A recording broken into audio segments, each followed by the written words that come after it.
At the pharmacy counter, the question sounds harmless. Do you want the brand name medicine or the generic? One costs hundreds of dollars, the other costs a fraction of that. Most people assume the answer is obvious.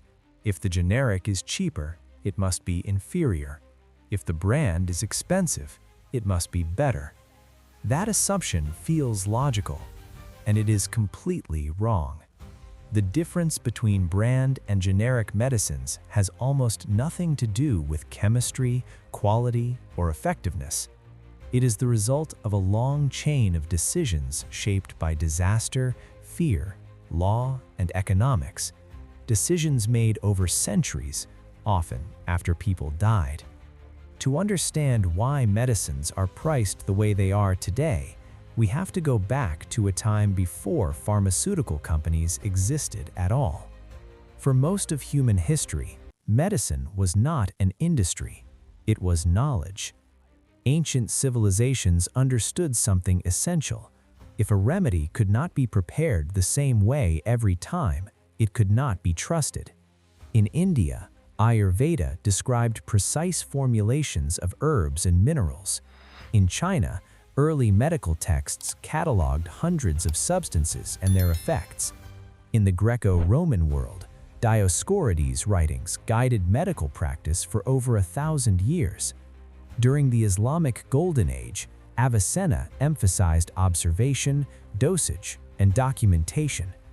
These systems lacked modern chemistry, but they shared a critical principle: medicine must be consistent. What they did not have was enforcement.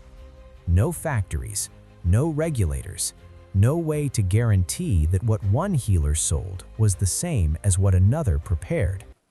That changed with industrialization. In the 18th and 19th centuries, chemistry advanced rapidly, and medicine became a mass-produced product. This gave birth to what were called patent medicines. Despite the name, most of these products were not patented. Their formulas were secret. Their power came from branding and advertising, not evidence. They promised cures for everything. They were sold cheaply. They were legal. Many contained alcohol, opium, cocaine, or toxic metals. Some relieved symptoms temporarily. Others caused addiction, poisoning, or death. The market was free, and people paid the price. Governments did not step in because they wanted control. They stepped in because unregulated medicine was killing people in public, undeniable ways. In 1906, the United States passed the Pure Food and Drugs Act. For the first time, drug labels had to be truthful. But this law had a fatal flaw. Manufacturers still did not have to prove that a drug was safe before selling it. That gap remained invisible until 1937. That year, a company attempted to make a liquid form of a drug called sulfanilamide. To dissolve it, chemists used diethylene glycol, a chemical now known as antifreeze. At the time, no safety testing was required. No approval was needed.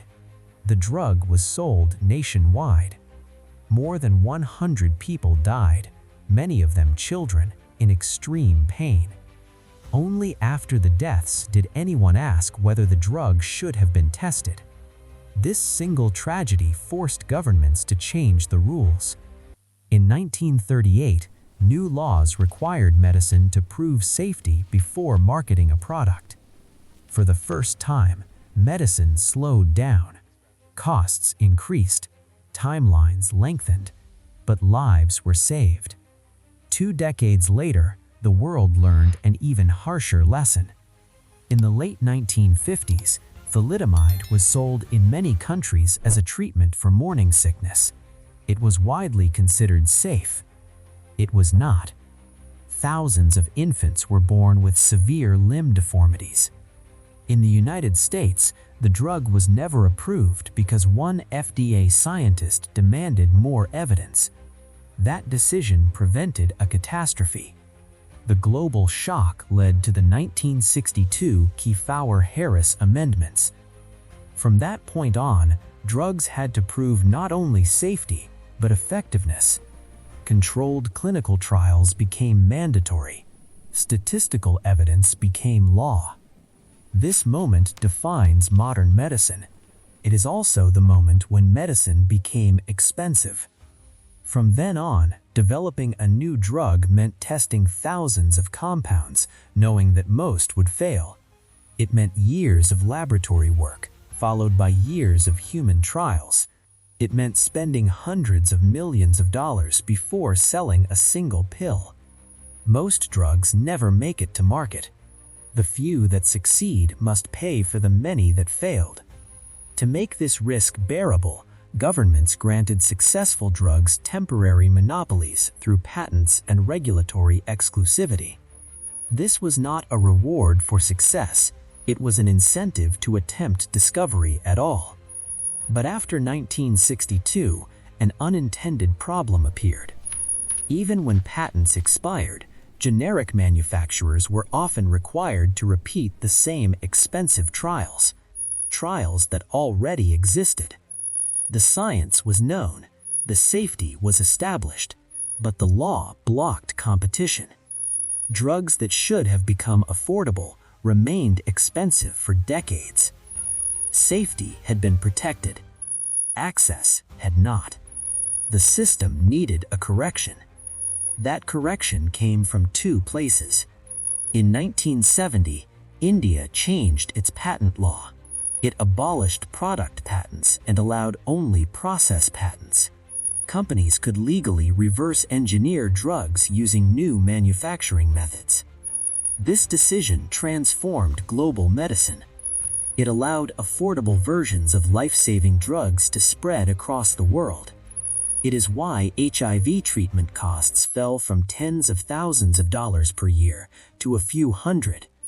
India became the pharmacy of the developing world. In 1984, the United States passed the Hatch-Waxman Act. Generic drugs no longer had to repeat clinical trials. They only had to prove bioequivalence, that the drug behaved the same way inside the human body. Bioequivalence does not mean similarity, it means sameness where it matters. A generic drug must contain the same active ingredient in the same strength and the same dosage form. Regulators measure how the drug is absorbed, how high it peaks in the bloodstream, and how long it remains active. The allowed range sounds wide at first, but statistically, the actual difference is usually under 5%, often less than the variation between different batches of the brand name drug itself. A properly approved generic behaves the same way in the human body. When multiple generic manufacturers enter the market, competition becomes intense. Marketing costs disappear. Research costs are already paid. With 6 or more competitors, prices often fall by 90% or more. This is not a failure of quality, it is the end of monopoly. Brand manufacturers respond by using legal strategies to extend exclusivity. They file additional patents, they reformulate drugs slightly, they engage in prolonged litigation.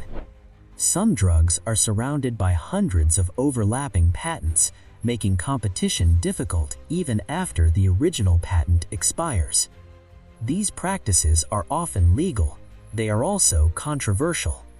But the story doesn't end there. Extreme price competition creates a new problem. When margins disappear, manufacturers leave the market. Factories close, supply chains weaken.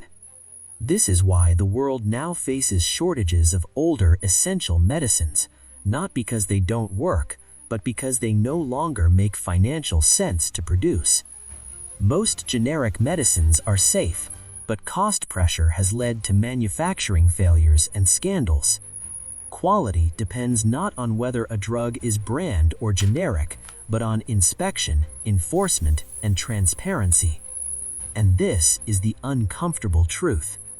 Brand medicines are expensive because history forced the world to demand proof. Generic medicines are affordable because that proof already exists. The danger is not brands, and it is not generics. The danger is imbalance. When monopolies last too long, people can't afford treatment.